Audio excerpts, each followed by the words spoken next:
Hello. Is it me you're looking for? Hey, this is part 2 of movies based on true events or crimes. One or the other. Doesn't matter. Based on true story. So the last movie was about The Wolf of Wall Street. If you haven't seen it, go and check it out. I was explaining about Jordan Belfort and his life timeline, about all the crime that he committed, business he created, blah, blah, blah, blah. Go and check it out if you've not seen it. Both the video and the movie. Today in part 2 we're going to be talking about the movie Blow. Yes, Blow, bitch. it is a 2001 movie. Have you seen Blow? So Blow is a crime film based about a cocaine smuggler from America. His name is Jung. His nickname was El Americano. El Americano. I like that name. The movie is about George and how he was just an average small town boy that turned into a millionaire smuggling cocaine and working with the Medellin cartel, infamous cartel. Oh, and then he lost it all. Why can't these people just keep their money? I don't get it. Just keep the damn money. In this movie, it is based on George Jung, Pablo Escobar, Carlos Lida Rivers. He's another drug smuggler that worked with them. But I'm going to go through it all with you. Film was directed by Demme. And of course, it's got Jonny Depp in it playing the main character. So he's playing George Jung and Penelope Cruz playing his wife. And lots of other people's in it as well. Buckle in, babies. Let's get ready to rumble. So George was just a small town boy and he wasn't very academically smart. He went to university for advertising and he didn't complete it. He dropped out. Looking at his life, he started using marijuana. He started using weed.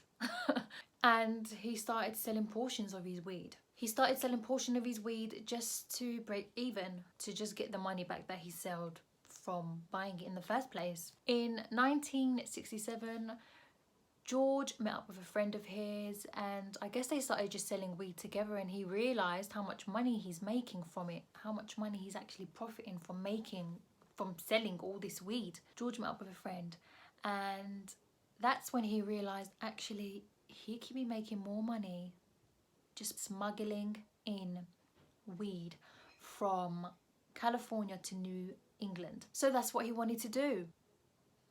How am I gonna get cannabis from California to New England? I know. George started using his girlfriend to smuggle in the weed, the cannabis, through her suitcase every time she travelled through. So he would pack up all her suitcase, you know, ready for her, full of cannabis. She'll just casually take it on the plane and go to New England. So risky. And George was just making money from it, but he wanted more money. That wasn't enough. So George wanted to expand the operation a bit more. So George started to fly in drugs from Mexico. How did he do that? George used stolen airplanes from airports and used professional pilots to fly these planes back and forth to Mexico and back to the United States again, full of drugs. At the height of their business, George and his associate was bringing in more than $250,000 a month. Today's money, that would be $1.6 million a month. In 1974, George was then arrested in Chicago for smuggling in drugs. He had 6.60 pounds of weed. How did the police catch him? Well, George was staying in Playboy clubhouses. As you do, you just meet people. He met someone who now became a connection and was picking up the weed from him that he would import from Mexico. And this connection got arrested for smuggling in heroin. To make a deal with the police, he snitched. Snitches get stitches, bitch.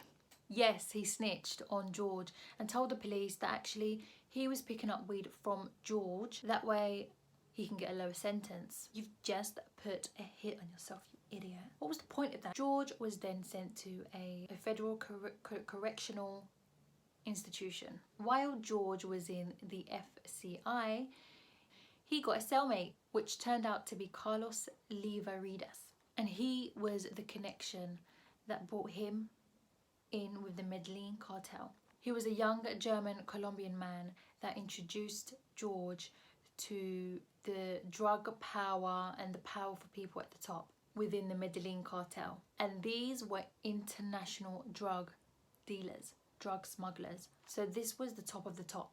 I believe there's a reason to everything. There must be a reason that you met him and then he's introduced you to these people, the way the world works. So in return of Carlos introducing George to these international drug smugglers from a cartel, George then taught Carlos how to smuggle, how it worked. In 1975, both George and Carlos were released from the institution. And of course, you guessed it, they started doing business together. They planned to flying hundreds of kilos of cocaine from Pablo Escobar's ranch itself. And then once it got to the US, and then George's connection, who is called Richard Barley, would take all these drugs and just handle it from there. There was a point where George had a security man with him at all times, and they were making drop-offs and pickups between him and his security guards with cars and drugs in it, and it was such a big operation. George made millions from this operation. So George had an idea to steal single engine planes where he would use it for transportation to smuggle all the cocaine in. He charged $10,000 per kilo. So for example, if he had 5 kilos, that would be 50 grand on top he would charge just to carry these drugs on this plane. And he did that with hundreds of kilos and on 5 planes from Colombia to California. And he was carrying 300 kilos per plane. He was making $15 million per run. In the 1970s, George was earning 3 to 5 million per day. Per day. Per day. And to avoid money laundering, because George didn't want to launder money, George was putting his money in the banks of Panama. By the late 1970s, Carlos, the cellmate that introduced George to the Medellin cartel, Carlos started to cut George out of the operation and he just went directly to the middleman. Snaky. But that didn't stop George. George was still smuggling loads and loads and loads of drugs and still making millions. That weren't stopping George. In 1987, George was then arrested at his mansion on Nauset Beach. He skipped bail but then quickly got involved with another deal he was making, in which his acquaintance in this deal betrayed him. I knew that was coming. That's always the case. It's because he was getting greedy. With Escobar's approval, George then testified against Carlos. Yes, the guy that dropped him out of the operation. And then he was released from prison after that. Imagine having to ask Pablo Escobar and waiting for his approval. Well, everyone was scared of Escobar. So once George was released, he started trying out some clean jobs, but he got bored of this.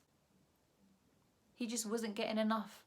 Not the same amount that he was getting when he was smuggling all the drugs. So George started smuggling again with the old Mexican marijuana smuggler from the beginning. George was arrested again with over 1,000 pounds of cocaine on him. George pleaded guilty to 3 counts of conspiracy and was sentenced to 60 years in jail. 60 years! He was then released in November 2014. 2 years later, he was arrested again for breaking his parole. It had something to do with promotional work, which he wasn't allowed to. But then George was released from the halfway house again in 2017. And from there, there's not really much going on with him, I'm guessing. George is another guy that he's a hustler. These people, they just, obviously they come from nothing, so they're trying their hardest to try and just make some money, and then when they can see profits, and you just get into one thing, and then somebody would introduce you to something else and you can see the potential and the money you're getting, and then you go into that and you just want more and more and more. In a lot of these cases, it's like these people, it's like they get caught because they're just greedy. I would have been happy with one run. You're getting 3 to 5 million per day. I can work for one day and I'm out. Bye. And he was doing it for a while, so could you imagine? What was he doing with all that money? He must have hid some of that money somewhere. It can't just all be in one bank. It's a shame it was illegal operations that he was dealing with, and with very dangerous people. And the film Blow, I love Johnny Depp. He's one of my favourite actors. He's probably one of the only actors that can literally play any role. If you look him up, he has done everything and anything, from being the factory owning Charlie in the Chocolate Factory to being a gangster in Black Mass and in Blow and lots of other movies. He plays every single role amazingly. That's what you call real acting talent, that you get given a character to play and you can play it.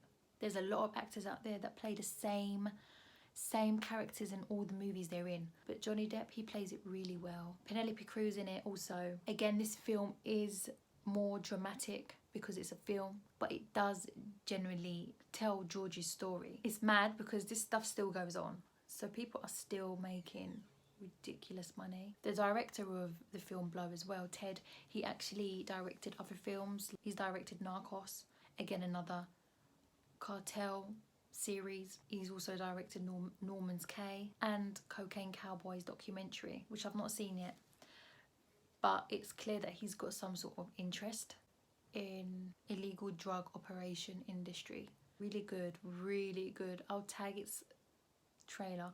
Watch it if you can. That is the story of George Jung and how he made millions and lost it all. That's for part 2. Let me know what you think. I'll be back with a part 3 with another movie that is based on true facts. Bye.